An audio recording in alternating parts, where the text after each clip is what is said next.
Welcome to Infinite Craftsman. Today we're going to build a steam box to bend wood. What? I'm restoring a set of outdoor chairs, and each chair has 11 of these slats. They all have a slight curve to them. I need to duplicate a few of them that are missing or broken, and in order to do that, we need to steam bend them. I'll start by making this really simple box. It doesn't need to look pretty, it just needs to function. I'll start by cutting up the pieces out of this old piece of shelving that I have. Let's get started.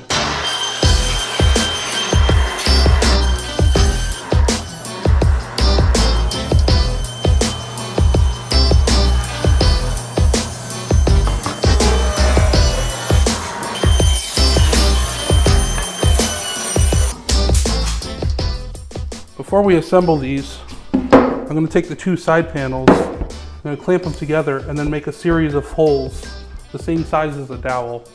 And the dowel will act as a shelf for our workpiece. So this will sit on the dowels and enable the steam to really get around the entire workpiece. Let's do that first.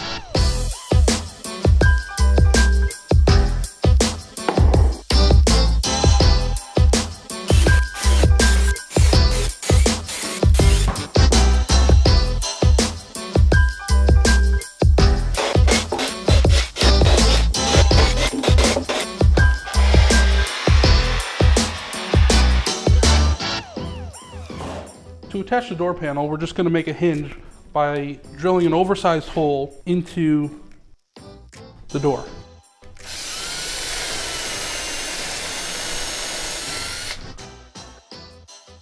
That way, the screw will go freely through here and drive into the box. Then the door panel will be able to swing freely around the screw.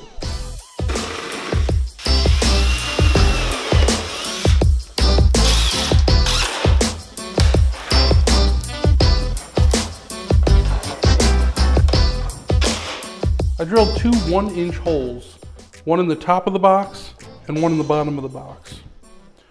The bottom will receive the steamer hose. The hose fits perfectly into a 1-inch hole.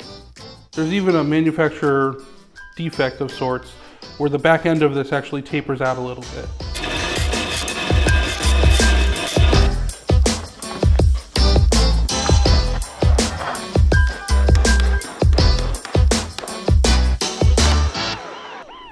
This is the Wagner Power Steamer 715. It's typically used to remove wallpaper. We're just not going to use those attachments. As you saw earlier, the hose is just going to go directly into the box.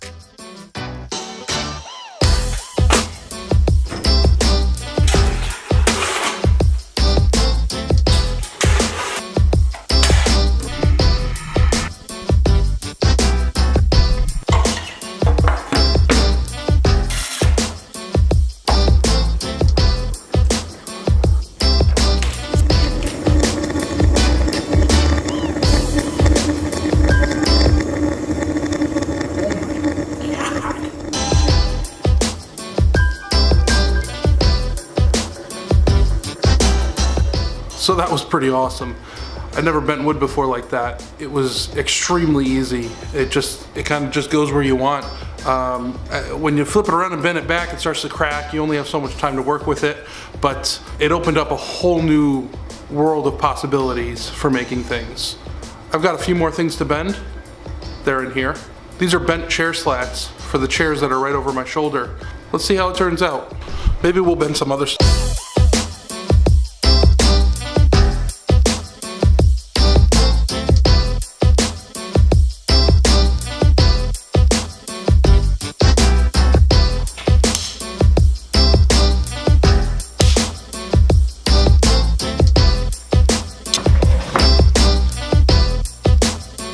Grain orientation. Let's talk about it.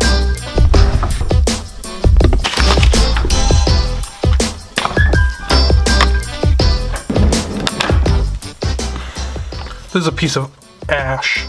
Now the piece that just snapped was pine, and pine has much wider grain than ash. But this piece is nice because it's got a few different things here. It's got tighter grain here. I can't even draw it that tight. You get the idea. And you see how it's running out of the board? With pine, when it's even bigger and it runs out of the board like this, when you go to bend it, no matter how much steam you apply, it's gonna crack. That's what just happened to me. So when you're looking for a piece to bend, no matter what species of wood it is, you want grain that goes from end to end, if possible. See how this piece, the grain actually continues. See if I can do this. All the way through. So I would essentially cut, let's say I want like a 1-inch piece, I would cut the piece out of here. You could, depending on the board, if it needed to be cut on an angle or something like that, you could do that too. There is way more information out there. You should go look that up. Now this is the first time I'm doing this, so take that with a grain of salt. There's way more about grain orientation that you need to learn, but not to bend some wood. Just go bend a few pieces. You'll learn just like I did in the last 5 minutes. Have some fun with it. Oh, and welcome to the basement. There's definitely a lot more to learn here, but that was pretty awesome for a first time. I learned a lot from that process. A few things, for instance, is that board I bent with the clamps, it bent back.